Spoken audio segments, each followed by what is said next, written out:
I never thought I would leave my parents and my sister shivering in the freezing cold of Aspen, Colorado, while I sat by my own warm fireplace drinking fancy wine. But that is exactly what happened just 15 minutes after my sister, Marcella, pushed me in the hotel lobby. I fell and broke the face of a very old, special watch my grandmother had given me. Instead of saying sorry, Marcella laughed and told everyone that I fell on purpose to get attention. My parents laughed with her. But I had a plan. I whispered to the hotel manager, "Don't give them their rooms. Charge me the full amount, but make sure their key cards don't work." I wanted them to look at empty rooms they weren't allowed to enter. I didn't care about the money. I paid $39,000 for this trip without even blinking. $25,000 of that was just for the hotel rooms. What I lost? My grandmother's watch and a lot of money. Do I regret it? Not at all. To understand how I ended up sitting by the fireplace while my family froze outside, I need to tell you what happened before. My name is Aurelia Califf. People think I am a famous architect who just got a huge contract, but to my family, I am just the one who gives them money. For the last 10 years, I have been paying for my family because I promised my grandmother I would. Before she died of cancer, she held my hand and put her old Cartier watch on my wrist. She said, "Aurelia, you are the strongest one. Promise me you will take care of our family at least until your parents are old." Because of that promise, I paid for Marcella's car, cleared my parents' debts, and let them live in my apartment without paying rent. I wore that watch every day to remind me of my promise. The watch was heavy on my wrist, and I always felt it. It reminded me of all the time I spent working late to pay for a family who only saw me as a bank.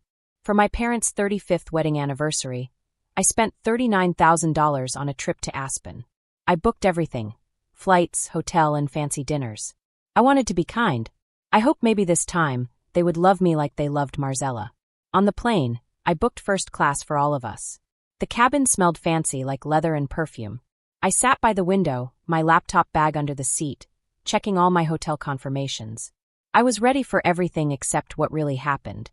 When the flight attendant brought champagne in tiny glasses, Marcella snatched my glass before I could even take a sip. "Drink water, Aurelia.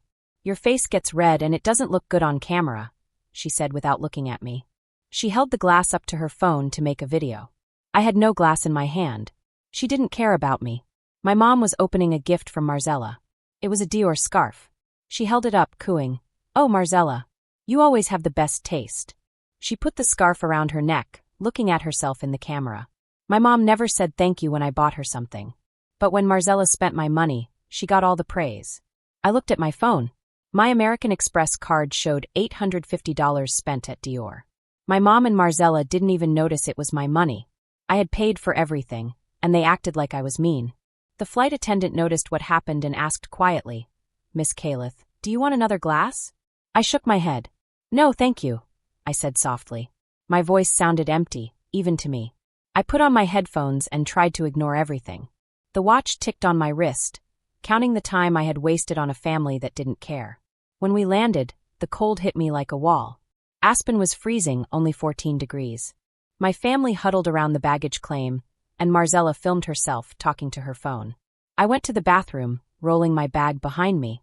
The bathroom was very fancy, with marble sinks and soft lights. I turned on the water to wash my hands. Then I heard Marcella on the phone, talking about the hotel rooms. "Don't worry, I'll get that room. The master suite has a big bathtub with a view. I already signed a contract with a lingerie brand. If I don't post the photos by Monday, they will be mad." I froze. She was talking about the room I had paid for without asking me. She already decided she would take the best room. I dried my hands slowly, staring at my reflection. I looked tired, like someone who had been running too long and only now noticed. Marcella came out of the stall and said, "Aurelia, you scared me." I said calmly, "Just washing my hands." She smiled like nothing happened. "How cold is it?" "I am definitely getting hot stone massages every day." "You booked the spa package, right?" I said, "I booked everything." We got to the hotel 30 minutes later in the black SUV I had arranged. The Little Nell looked like a dream, with big stone walls, tall windows, and snowy mountains behind it. Mr. Lucien, the hotel manager, greeted us personally. He shook my hand, not my parents' hands, because he knew I was paying for everything. "Welcome to the Little Nell. We have your rooms ready," he said. He pointed to 4 key cards. Marcella grabbed the card labeled Master Suite. I stopped her. No, Marcella. The master suite is mine. You can take one of the other rooms. Her smile disappeared. Don't be selfish. I need that room, I said calmly. Not my problem. She grabbed my bag, trying to take the keys. I held it tight. She yanked hard, and I stumbled backward. My high heels slipped on the marble floor, and I fell hard. My wrist smashed against a marble column. The pain shot through me. I looked up. Marcella was smirking. My parents had stopped laughing. The hotel lobby was full of quiet, staring people. I could feel my face burning. I stood up slowly. My wrist throbbed. Marcella rolled her eyes and said, "Stop being dramatic." I took a deep breath. Then I whispered to Mr. Lucien, the hotel manager. "Charge me for the full trip. Make sure my parents and Marcella cannot enter their rooms." His eyes widened. He nodded quietly. I walked to my room. The fireplace was roaring. I sank into the soft leather chair and poured myself a glass of Opus 1 wine. I looked at the mountains outside. Snow was falling. It was quiet and beautiful. I was free. Meanwhile, my family waited outside their rooms, confused and cold. They tried their key cards. Nothing worked. They banged on the doors. My mom shouted, "Aurelia, this is ridiculous." I smiled to myself, taking a slow sip of my wine. I didn't feel guilty. I had spent years helping them and getting nothing but disrespect in return. Let me tell you a little more about my family. My sister Marcella is always filming herself for social media. She only cares about likes and followers. She never asks how I feel. She acts like she is perfect, but she is selfish. My parents are nice sometimes, but they also laugh at her and ignore me. They never notice that I paid for everything. They treat me like I don't exist. I have been responsible for them for 10 years because of a promise to my grandmother. She was sick, but she believed in me. She trusted me to keep our family together. I wore her watch every day as a reminder. It always ticked, reminding me of my responsibility. Even though I spent so much money and time on my family, they only cared about Marcella. She got all the attention.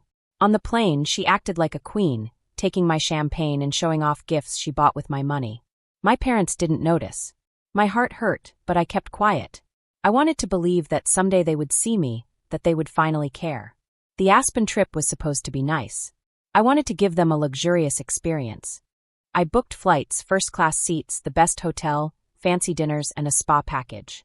I planned everything perfectly. I was excited to see them enjoy it. But I forgot one thing. My family doesn't appreciate anything unless it benefits them. On the plane, I watched Marcella take my champagne, pretend to drink it, and make videos for her followers. My mom praised her, not me. She smiled and acted like Marcella was the kindest daughter in the world. My mom had no idea I had paid for everything. Even my heartless mom didn't see the truth. Then, in the hotel lobby, Marcella tried to take the master suite without asking me. She grabbed my bag, pulling me hard. I fell on the marble floor, my wrist hitting a column. I was in pain, but I stayed calm. I knew what I had to do. I whispered to the manager, and he understood immediately. He blocked their rooms. Now I sit by my fireplace, warm and calm, while my family is outside, confused and cold. They don't understand why this happened. They can't get in. They only have themselves to blame. I spent years helping them, and they never noticed. Now they see what it feels like to be ignored and powerless. I sip my wine, thinking about my grandmother. She trusted me to protect the family. I kept my promise, but not in the way anyone expected. I gave them warmth, comfort, and money for years, and they gave me nothing but disrespect. This time, I gave them a taste of their own medicine. It feels strange but also good. I don't feel guilty. I feel free. Free to relax, free to enjoy my own space, and free to finally think about me. The watch on my wrist reminds me that time is precious. I wasted a lot of time on people who didn't care, but now I have time for myself. Outside, my parents and Marcella are shivering. They bang on doors, shout, and panic. They have never been in this situation before. They only know how to take from me. I paid for everything, planned everything, and they assumed they could take whatever they wanted. Now they learn that life doesn't always give them what they want. I take another sip of my wine. I look out at the snowy mountains, feeling calm. I am proud of myself. I finally put myself first. I finally stopped being the family's ATM. I finally stopped pretending that they cared about me. And even though my wrist hurts from the fall and the watch is cracked, I don't regret it. I spent 10 years keeping promises, paying bills, and trying to earn their love. They didn't care. Now they understand a little of what I felt. I will never forget this moment. I will never forget the look on Marcella's face when she realized she couldn't get the master suite. I will never forget my parents' shocked faces when their key cards didn't work. I will never forget the feeling of sitting by the fireplace, finally free. I know I did the right thing. I may have spent a lot of money, but money is not important. Feeling respected and appreciated is more important. I spent years being ignored and used. Now they see what it feels like. The Cartier watch is broken, but I still wear it. It reminds me of my grandmother, of her faith in me, and of the strength I have inside. I learned that promises are important, but sometimes you have to protect yourself too. I learned that being kind and generous doesn't mean letting people hurt you. I will never forget this Aspen trip. It taught me a lot about my family, about me, and about life. I will continue to be successful, continue to be generous, but I will never let anyone treat me like I am invisible again. I will never let anyone forget that I am Aurelia Calith, and I deserve respect. And so, while my family shivers in Aspen, I sip my wine and smile. I feel calm, strong, and free. I paid for their trip, yes, but more importantly, I finally paid attention to myself. For the first time in a long time, I feel happy. I have spent my life giving to others. Now I give it to myself. The fire warms me. The mountains are beautiful. The wine tastes perfect. And for the first time in a decade, I feel like Aurelia Calith is finally living her own life. I look down at my wrist, at my grandmother's watch. The glass that used to be clear and smooth was now broken, like a spider had spun a messy web all over it. The place where it had hit something was completely gone, and the Roman numerals under it were scratched. The blue steel hands were bent and stuck, frozen at exactly 4:25. That was the exact moment everything went wrong. Tiny little pieces of glass sparkled as they fell onto the cold marble floor. They looked beautiful in the light from the chandelier, but they made my heart hurt. For a moment I couldn't breathe. I couldn't hear anything except a loud ringing in my ears and my own heartbeat, which felt like it was going to burst out of my chest. The watch face was destroyed. The promise my grandmother had given me was destroyed. I looked up at Marcella. She wasn't scared. She wasn't sorry. She rolled her eyes like she was acting in a play for people who weren't even there. "Oh my, you are so clumsy," she said, laughing loud and proud. "I didn't even touch you. You threw yourself on the floor.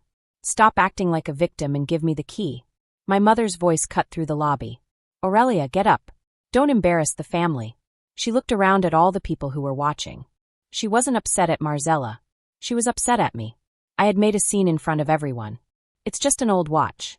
"Buy a new one," my mother said, trying to sound calm. "Just an old watch." My grandmother's last gift to me. The watch that had reminded me of a promise I had spent 10 years trying to keep. 10 years I had worn it. 10 years I had cared for it. 10 years I had thought it was safe on my wrist. And now it is gone. Just an old watch. Something inside me cracked wider than the broken crystal on the floor. Mr. Lucien, the hotel manager, moved before I could even think about what to do next. He appeared at my side with 2 big, serious security guards. They looked strong and professional. They didn't look at my family. They didn't ask Marcella what happened. Their eyes were only on me. "Miss Calith," Mr. Lucien said quietly, holding out his hand to help me stand up. His grip was steady, calm, and professional. "Are you hurt?" He helped me up. My wrist throbbed where it had hit the column, but nothing felt broken. Just bruised. Just shattered. "I'm fine," I said automatically, even though the pain was still there. "The cameras in the lobby recorded everything," Mr. Lucien said in a low voice, so only I could hear. He gestured subtly toward the small cameras mounted in the corners of the ceiling. "I have told security to save the footage in our legal safe. If your lawyer needs it for assault charges, it is ready." The words camera and lawyer felt heavy in the air, like a bomb had dropped. I watched as the blood drained from Marcella's face. Her mouth opened, then closed. For once, she had nothing to say. But she didn't apologize. She was still standing there, hoping I would just let it slide, like I always did. She was counting on me to be forgiving, to fix everything, to smooth things over, to pay for the damage and pretend nothing happened. She thought I would always be the nice, reliable, stupid sister who forgives too easily. I looked down at the broken watch. Tiny shards of glass still clung to the edges, sparkling in the light from the chandelier above. The hands were frozen at 4:25, the moment the promise had been broken. My grandmother had asked me to keep the family together. But she had never met this version of my family. This version laughed while I was hurt, took everything from me, and left me with nothing but an empty wallet and a broken watch. "Thank you, Mr. Lucien," I said. My voice felt different. Colder. Clearer. "Keep that tape safe." Don't show it just yet. My lawyer will be in touch. Marzella's eyes went wide. Aurelia, don't be dramatic, she said. Step back, please, one of the guards said to her. Not mean, but firm. She needed to stop talking. Finally, my dad spoke up. His voice was booming across the lobby. Aurelia, this is ridiculous. Your sister didn't mean anything by it. You're blowing this out of proportion. I turned to look at him. Really looked. Aiden Calith still had the posture of a man who thought the world should do what he wanted. He had declared bankruptcy twice, failed at 3 different business ventures, and was currently living rent-free in an apartment I owned.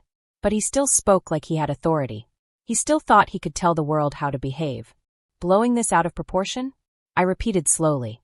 She destroyed an irreplaceable family heirloom and laughed about it. But it was an accident, my mom said. My mother held her new Dior scarf like it could protect her from the tension that filled the lobby. Marzella would never hurt you on purpose. I almost laughed. Never on purpose? Really? As if the past 10 years hadn't been a masterclass in cruelty. As if every snide comment, every time they treated me like a walking ATM, every time I was ignored or used, hadn't been on purpose. Mr. Lucien? I said, turning my back on my family. I'd like to speak with you privately at the front desk. Of course, Miss Calith. He led me to the far end of the front desk, away from all the other guests. The young woman working at the computer discreetly stepped away to give us privacy. I apologize for the disturbance, he said quietly. You have nothing to apologize for. I set my bag on the counter and pulled out my phone. I need to ask something, and I need you to be honest. Of course, he said. If I want to make sure that my family never sets foot in the rooms they are supposed to stay in, can you make that happen? Mr. Lucien didn't blink. He had probably seen stranger requests from wealthy guests. The reservation is under your name, Miss Calith. You have full authority over the rooms, he said. Even though we're past the 24-hour cancellation window? Cancellation policies are designed to protect the hotel's revenue, he said carefully. If you are willing to pay for the rooms regardless of whether they are used, then the rooms are yours to do with as you please. I looked at him. He understood exactly what I was asking. And he was telling me, carefully, that he would help. How much would it cost? I asked. To pay for all 4 rooms, but only actually use one of them? He typed something into the computer quickly. The 2 additional rooms for 3 nights would be approximately $14,000. Combined with your master suite and incidental charges, the full amount would be around $25,000. $14,000 just to keep my family out. I thought about my grandmother, holding my hand in her hospital bed. I thought about the promise I had made. I thought about the watch now broken beyond repair. Then I thought about Marzella laughing as I fell. About my mother calling me heartless while wearing an $850 scarf I had paid for. About my father telling me I was being dramatic while he lived rent-free in my apartment. I pulled out my American Express black card and set it on the counter. Charge the full amount, I said. But I only want 1 key card to work. Mine. Mr. Lucien picked up the card, his expression calm and professional. Understood, Miss Calith. Will there be anything else? Yes, I said. I want you to deactivate the other 2 key cards immediately. If they ask why their cards aren't working, tell them to speak with me directly. The corners of his mouth twitched.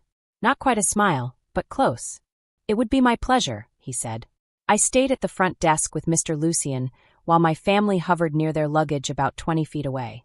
They could see me talking and handing over my credit card, but they couldn't hear what I was saying. Marzella was frantically swiping her key card against the elevator reader. Red light. Again. Red. Again. Red.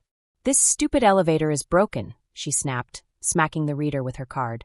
I walked over calmly, my heels clicking against the marble floor. The cards aren't broken, I said. They all turned to look at me.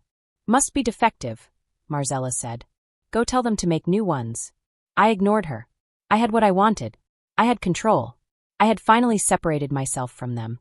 They could see me, but they couldn't touch me. They couldn't hurt me anymore. My father tried his card.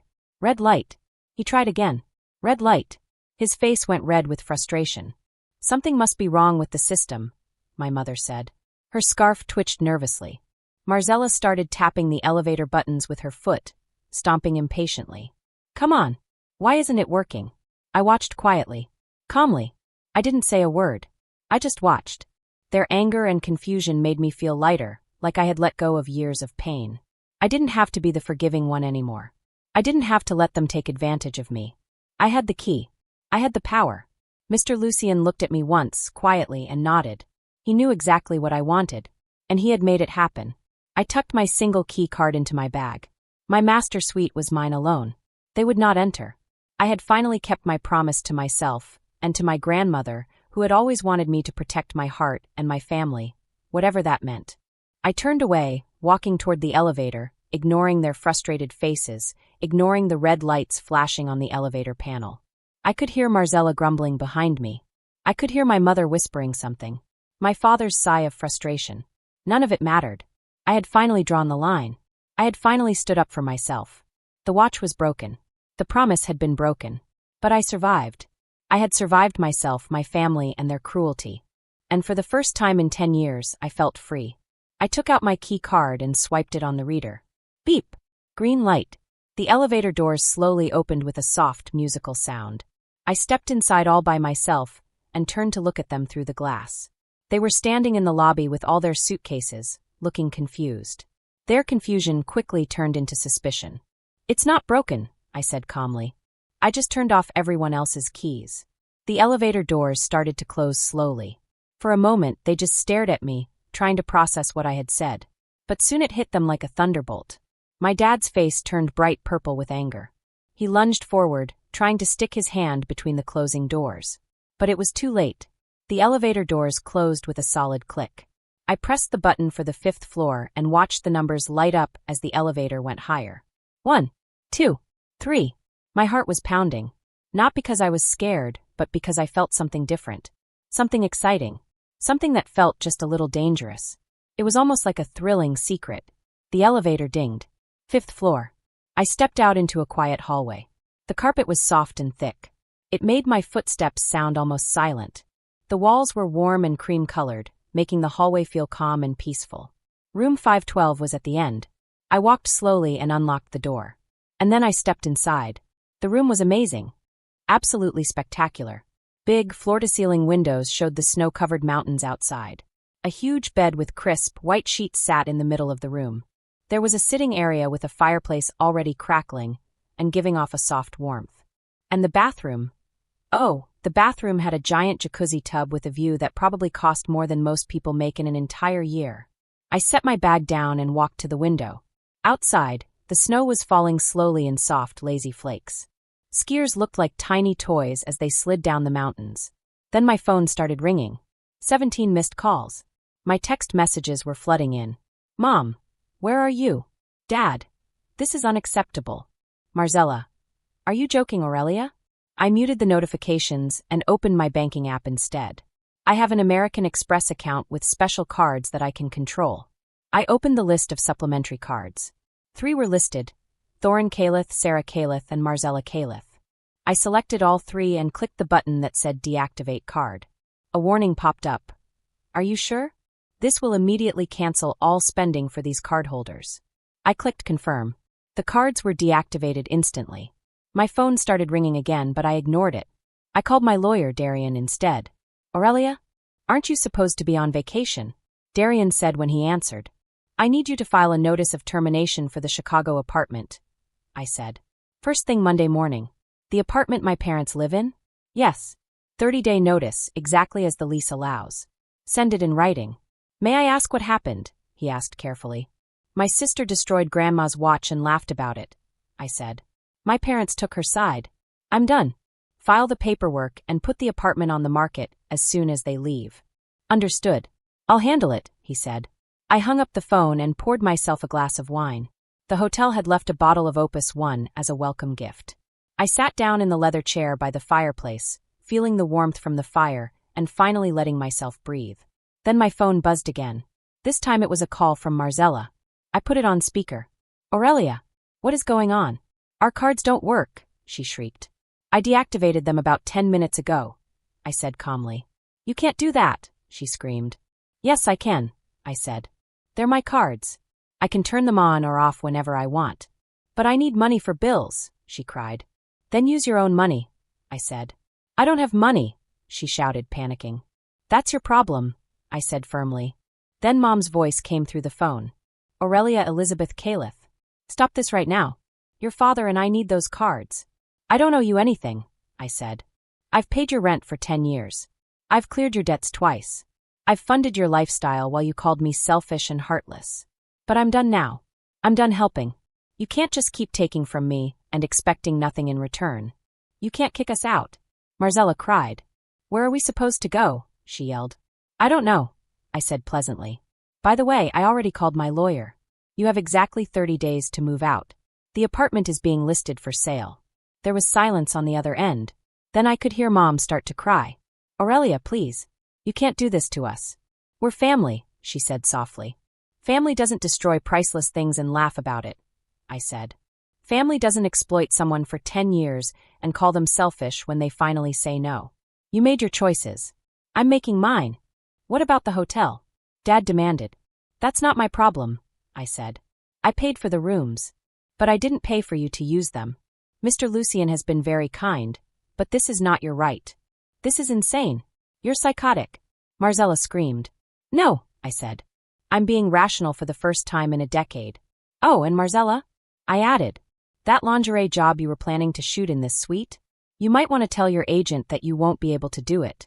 Breach of contract lawsuits can be expensive. Marcella gasped. She had forgotten that I had overheard her in the airport bathroom. I suggest you all start saving money for a moving truck, I said, my voice calm and cold. I hung up. For a long moment, it was completely quiet. The snow outside fell softly. The fire in the fireplace crackled. I finally felt a strange kind of calm. I stood up and walked to the bathroom. I started running the bathtub. The warm water filled the huge jacuzzi tub slowly. Steam rose gently into the air, carrying the scent of the soaps and bath oils left by the hotel. I looked at my wrist. The Cartier watch was broken. The crystal was shattered.